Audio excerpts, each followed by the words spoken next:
Dear listeners, it has been about a year ago that I published the last episode of Stories from Palestine podcast, and a lot of things happened since then. I will give you a little insight in what happened because for many of you, I just disappeared without any explanation. If you've been following me over the years, you know that I started the podcast during the COVID pandemic. I was studying the tour guide program at the Bethlehem Bible College, and it was a way for me to practice and to share knowledge during the periods of lockdown and there was no tourism. And then I continued making the podcast because a lot of people enjoyed listening to the episodes. They covered different topics such as history and heritage and culture, nature, the political reality, and so on. And then in the winter of 2022, I enrolled in the School of Tourism in Jerusalem to be able to obtain the tour guide license by the Israeli Ministry of Tourism.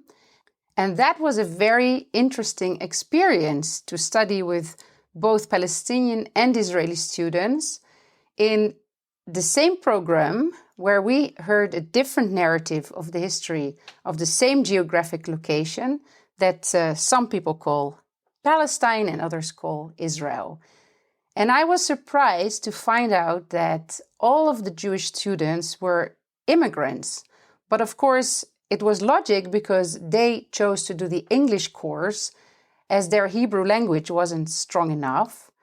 And so in the same course, there were about, I would say, 30 Jewish Israelis and about 16 Palestinians, most of them from Jerusalem and surroundings. They were Muslims and Christians.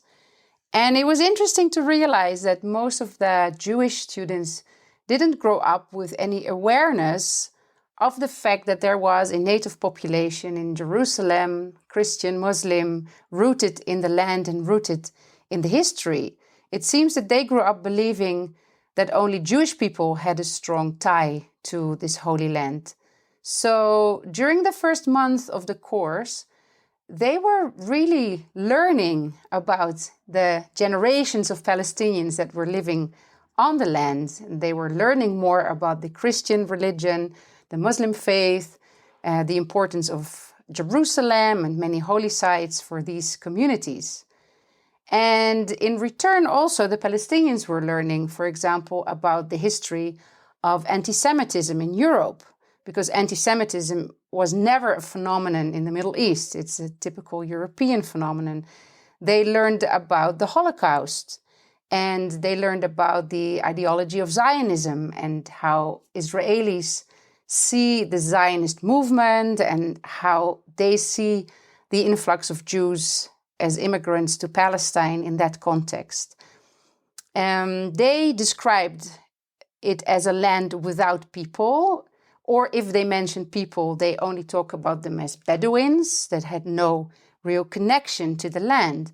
So it was very interesting to see this exchange of thoughts and experiences. And I must say there was an atmosphere of curiosity and respect towards each other.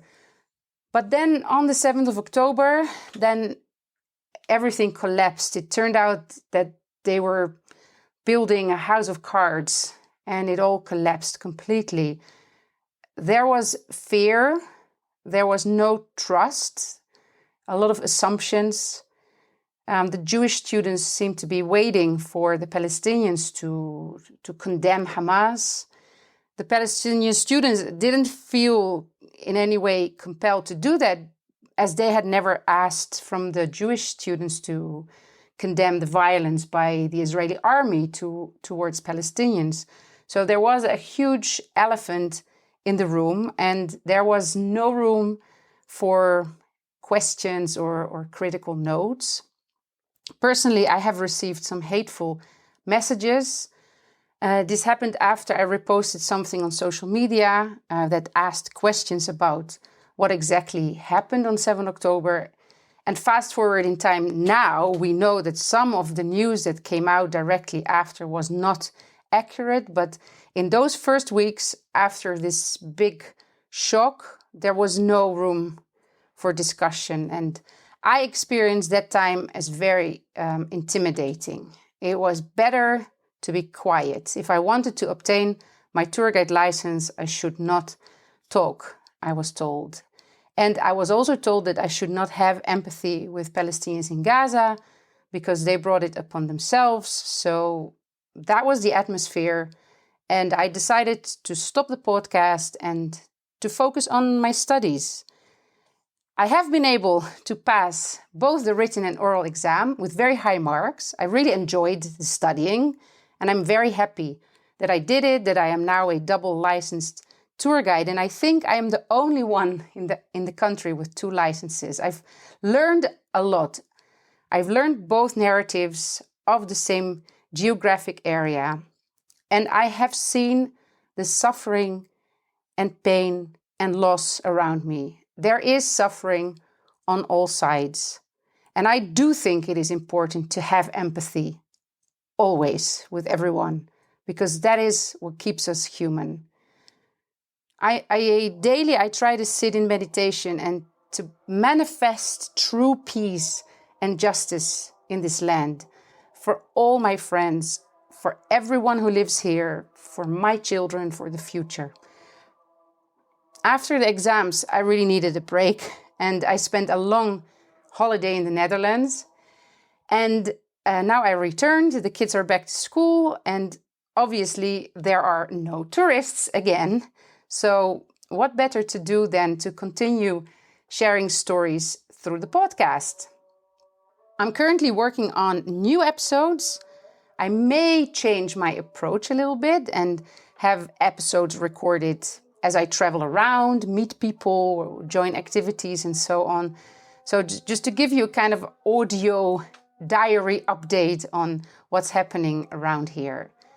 If you happen to be in the country, then I am available, of course, as a tour guide. I can do tailor-made tours.